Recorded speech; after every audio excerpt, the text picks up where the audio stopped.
Je m'appelle Mathieu Thomas, je suis joueur de para-badminton et j'ai un handicap sur ma jambe droite, je n'ai plus de quadriceps. Au quotidien, ça ne se voit pas, mais ça se voit un peu plus sur un terrain de badminton.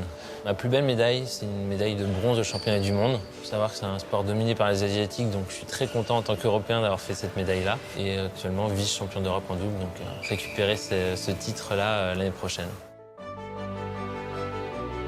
Mon handicap, il est né suite à une tumeur cancéreuse que j'ai eue à 17 ans. Et du coup, sur le coup, ça fait mal. J'en ai beaucoup voulu à mon médecin, il m'a sauvé la vie, mais moi je ne l'ai pas compris à 17 ans qu'il m'avait sauvé la vie. J'ai juste vu qu'il m'avait flingué un peu la mienne parce que j'étais sportif et qu'aujourd'hui j'étais handicapé. Pendant que j'étais soigné, en tout cas en chimio, la chose la plus importante, c'était que le seul lien social qui me restait, c'était d'aller faire du basket avec mes amis. Et du coup, il n'y avait rien d'autre. J'ai été déscolarisé pendant 1 an.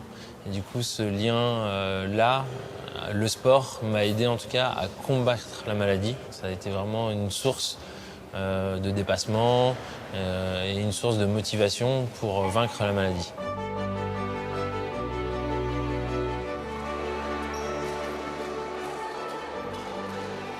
Donc quand j'ai commencé en tout cas le badminton, je voulais pas du tout qu'on parle de mon handicap. Donc ça se voyait quand même sur un terrain, donc je mettais une attelle. Et du coup, j'ai longtemps caché mon handicap. Et pour la petite histoire, il y a beaucoup de gens dans mon entourage de 17 à mes 30 ans qui ne connaissaient pas, en tout cas, le fait que j'avais un handicap au niveau professionnel. Ça faisait 10 ans qu'on se connaissait, ils me font « mais je savais même pas que tu avais un handicap ». T'avais peur de quoi? Je pense que c'est une fierté. C'est une fierté de dire « je peux faire comme tout le monde ». Et on n'a pas envie d'être catalogué et on n'a pas... En fait, c'est surtout, on n'a pas envie de sortir du rang. Être comme les autres. Pour moi, c'est être comme les autres. Et au final, c'est pas ce qui me rend heureux d'être comme les autres. Aujourd'hui, où je suis heureux, c'est parce que je suis pas comme les autres. Et voilà, trouver sa place, pour moi, elle est là. C'est vraiment le message peut-être que j'ai envie de transmettre. C'est qu'aujourd'hui, on trouve sa place parce qu'on est unique.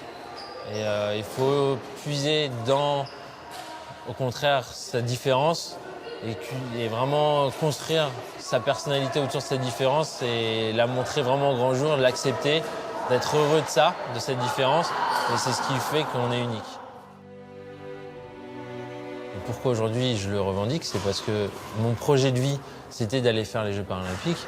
Et derrière, il fallait que je trouve des sponsors. Et ça paraît bête, mais du coup, il faut apprendre à communiquer sur son handicap. Et moi, c'était ma thérapie encore.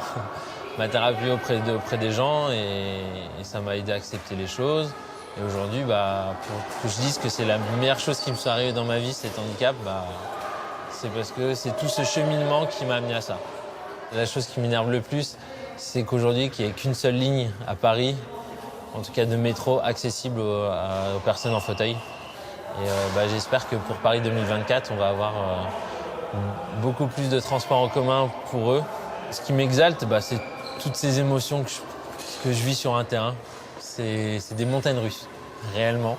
De partager ces émotions d'échec, de victoire avec mon coach, avec ma famille, mes amis, c'est poignant. Que ça soit valide ou handicap, pour moi, c'est la même chose. C'est le message que j'ai vraiment envie de transmettre, c'est trouver votre passion. Trouvez votre passion et après, vivez-la à fond, à 100%. Et pour moi, c'est la chose la plus importante.